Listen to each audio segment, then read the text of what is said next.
ဒီကောင်လေးကကိုရီးယားမီးဖို့အစ်စ်ကလေးဒီကောင်ကတော့ဘာကောင်းတော့ဆိုတော့ပစ္စည်းကတော့ပိုကောင်းတာပေါ့သူကတော့အဲ့မှာအတိုးလျှော့အဲ့လောက်ဒီလုံးလို့ရတယ်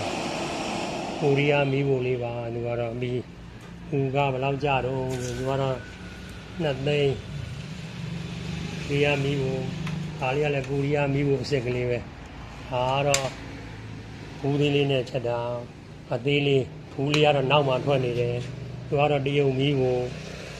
သူကတော့တရုံမီးဖို့သူကလည်းတစ်ခါဝယ်ပြီးရင်မပြည့်စည်တော့ဘူးဘာဖြစ်လို့တော့ဆိုတော့ဟိုဟာလုံးလုံးမပြည့်လွယ်ဘူးသူကလည်းမီးကြောက်ကောင်းတယ်သူကလည်းတရုံမီးဖို့ဒီဟာတစ်ခါဝယ်ပြီးရင်မပြည့်စည်လွယ်ဘူးသူကလည်းဒါကတော့ဗီယက်နမ်ဗီယက်နမ်အော်စတီတဘောလုံးအော်စတီသူကတော့ဗီယက်နမ်ဒါလေးကမျက်နာစတီဘေးဘော်ဒီကျေးဇူးတင်ပါတယ်ကြည့်ရှုပေးတဲ့အတွက်